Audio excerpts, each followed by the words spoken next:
So hello and good morning, everyone. My name is Kevin, and I'm a member of the myLTSA technical support team. I'm joined by William, who is also a member of the myLTSA technical support team, as well as Shannon, who is the Deputy Administrator of LOTR Services, there to help answer any questions that come up in the chat window, as well as to cover the Q&A at the end of the webinar. So I do want to welcome everyone to the Landowner Transparency Registry webinar. We will be referring to the registry by the acronym LOTR throughout the presentation, as well as the Landowner Transparency Act will be referred to as LOTA.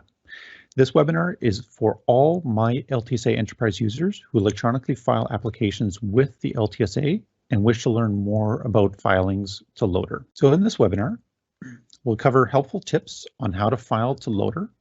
Note that if you are looking for general instructions on how to file to LOTR, tutorials and recorded videos are available at landtransparency.ca system help page. Today's webinar includes the following topics: when and how a transparency declaration ID number is associated with a land title submission, review the definition of land or interest in land under LOTA, which land title forms require an associated LOTR filing, or exclusions from LOTR, under what circumstances a standalone transparency report is required, and how to file a standalone transparency report in myLTSA, and additional resources and Q&A. I'm going to start with the LOTR Transparency Declaration ID. Transparency Declaration ID number is generated from the creation of a transparency declaration. In order for the package to be submitted, this ID number needs to be associated with the corresponding land title package. It is important to remember that you cannot use a transparency declaration ID number more than once. The only exception to this is when multiple Form A's are submitted in the same land title package. You can use the same transparency declaration ID number for all of them, but the transparency declaration must include all the information required for all the Form A's. A common error that you see from customers in associating the wrong transparency declaration ID number with their land title package. When this error occurs, the land title package must be withdrawn and resubmitted with the correct transparency declaration ID number. The incorrect transparency declaration ID number cannot be used again in another land title package submission. As this can be a time-consuming error, we recommend you double-check that your transparency declaration ID number is correct before submitting with your land title package. So to improve accuracy, a future update will show the LOTR file references in your land title package, in addition to the LOTR ID that you have copied in.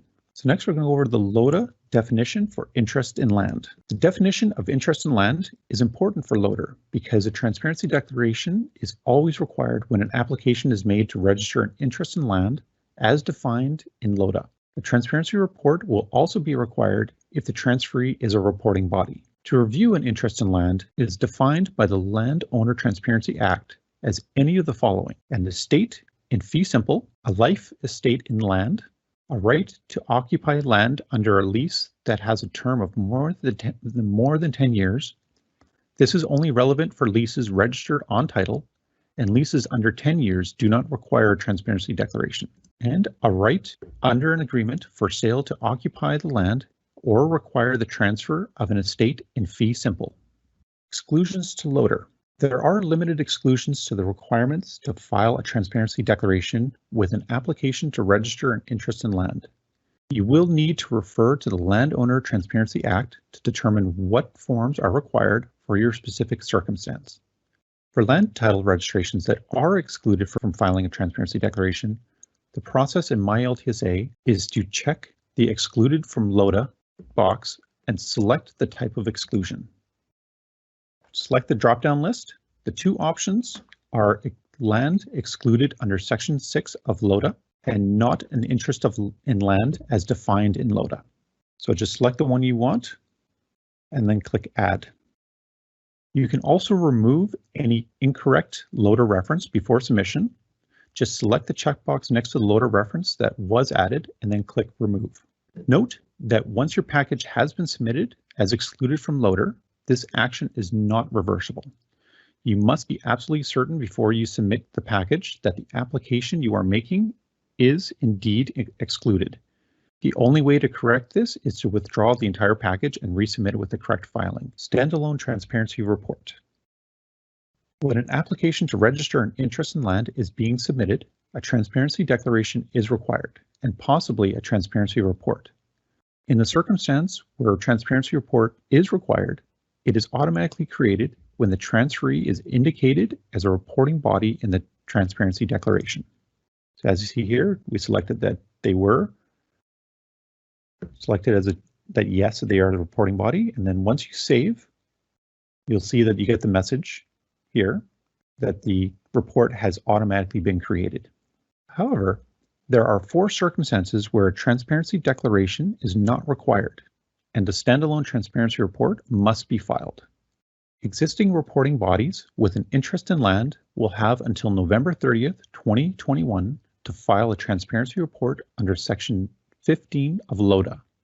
If a determination of incapacity has been made in respect to an interest holder or settler under Section 16 of LOTA, each time the interest holders in a reporting body change, the reporting body must file an updated transparency report under Section 16 of LOTA.